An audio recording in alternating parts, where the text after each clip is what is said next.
Banyak sekali pertanyaan dari teman-teman, Bang, kalau ternak murai poligami itu caranya bagaimana? Jadi caranya itu sangat mudah teman-teman. Ternak murai batu poligami itu tidaklah sulit. Yang penting kedua indukan itu sudah sama-sama siap, insya Allah nanti akan mudah lah. Tapi ketika kedua indukan itu belum sama-sama siap, ya jelas nanti akan sulit.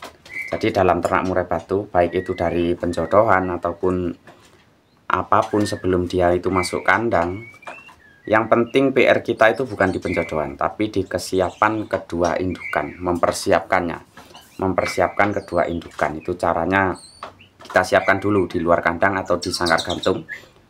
Sebelum si murai batu itu kita masukkan ke kandang ternak, yang penting sudah kita siapkan terlebih dahulu di luar kandang.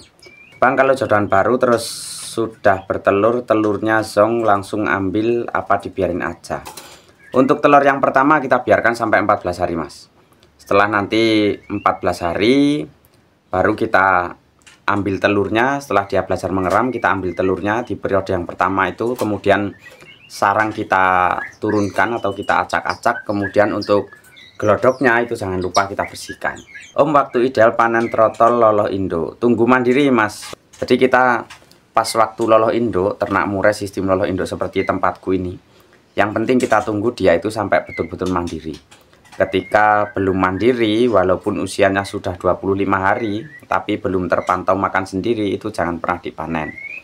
Karena banyak sekali kejadian setelah kita panen, setelah kita taruh di sangkar harian, ternyata si murai tersebut masih belum mau makan sendiri. Murai saya jodoh udah terpantau kawin kok malah belum angkut sarang, padahal udah 2 minggu. Gak masalah mas, untuk jodohan yang pertama di 2 minggu itu masih terlalu cepat. Jadi kita tunggu sampai 1 bulan lah. Kalau misalkan 1 bulan tidak ada perubahan, ya kita cabut lagi. Kenapa trotolan saya sudah 5 bulan belum ambrol? Kenapa? Nggak apa-apa mas Eko. Jadi ambrol bulu itu terkadang 5 bulan, 6 bulan itu sudah selesai. Ada juga yang nunggu sampai 7 bulan bahkan 8 bulan. Nah, kita sebagai perawat, apalagi merawat murai batu yang trotolan, Mas Eko jangan fokus di bulunya. Untuk kita merawat trotolan itu jangan pernah fokus di bulunya. Yang harus kita fokuskan adalah di makanan, nutrisi, dan juga pemasterannya. Nanti disayangkan Mas Eko, misalkan bulunya sudah bagus, tapi ternyata burungnya tidak prospek, materinya tidak ada. Nah, itu kan malah lebih mengecewakan. Lebih baik kita sambil nunggu bulunya selesai, kita maksimalkan perawatan makanannya, kita maksimalkan pemasterannya supaya nanti pastelnya jadi bagus. Udah EF UK full seharian, jemur dari jam 9 sampai jam 11. Nah, itu untuk durasi penjemuran sudah bagus Mas Yandra, sekali lagi burungnya kuat. Tapi kalau masalah jangkauannya 1 minggu atau 2 minggu kita tidak bisa pastikan. Nah, kita tunggu karena ada yang cepat, ada yang lambat gitu mas. Nanti Mas Yandra bisa kasih koran lah di bawah sangkar. Di dasar sangkar itu kasih alas koran, nanti setelah terpantau sobek-sobek koran baru kita masukkan ke kandang ternak. Udah 1 bulan mas, tambah lagi Mas Yandra. Ternak murai pakannya apa? Harus EF terus apa? Bisa diselingi sama pur. Kalau bisa pur yang bagus apa? Gini Mas Emon, kalau di tempatku semi fur. Jadi setiap hari kita gunakan ulat kandang, EF-nya ulat kandang, jangkrik cuma kita gunakan waktu ada yang menetas. Kemudian fur kita juga berikan.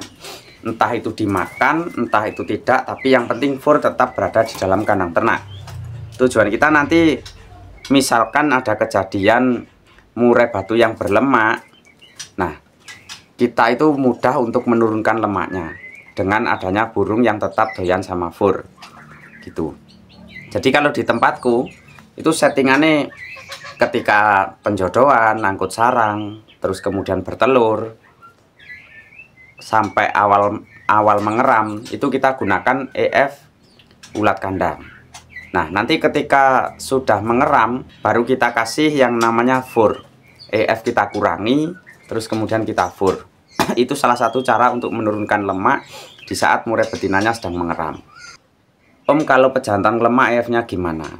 Kalau pejantan lemak itu kalau bisa dipangkas mas. Dipangkas EF-nya, terus kemudian kita berikan penjemuran, perbanyak mandi juga. Sering-sering diablak supaya dia ada aktivitas seharian. Kalau bisa diumbar. Angkut sarang dulu apa kawin dulu? Untuk yang normalnya sih angkut sarang dulu mas. angkut sarang dulu. Setelah angkut sarang 3 hari baru dia proses kawin, kemudian bertelur, dikasih fur. Betul mas, tempatku juga gak pernah ninggalin fur, walaupun itu fur ayam. Kalau nggak doyan fur gimana bos? Nah maka dari itu sebelum masuk kandang ternak, murai batu itu harus doyan sama fur dulu. Kalau kandang atasnya terbuka cuma dikasih kawat jaring saja gimana? Aman gak mas? Kalau tempatnya lebar aman mas, kalau tempatnya lebar. Tapi kalau tempatnya seperti tempatku ini cuma dikasih kawat saja, nanti matahari masuk, air hujan masuk, itu nantinya akan bermasalah di kelembapannya. Nanti setelah kandangnya itu terlalu lembab, nah tidak bisa, kuman-kuman itu tidak bisa hilang atau tidak bisa mati. Dengan adanya kelembapan, kuman pun tumbuh, jamur pun akan tumbuh. Nah setelah jamur dan kuman tumbuh, maka efeknya si murai batu akan terganggu kepada kesehatannya. Nanti setelah kesehatannya terganggu, pasti produksinya juga akan terganggu. Gitu. Kalau tempatnya seperti aviari nggak masalah, kita pakai los tanpa atap nggak masalah. Saya pemula 3 kali ngeram kok zong terus mas solusinya. Kalau zong itu penyebabnya ada di murai jantannya mas.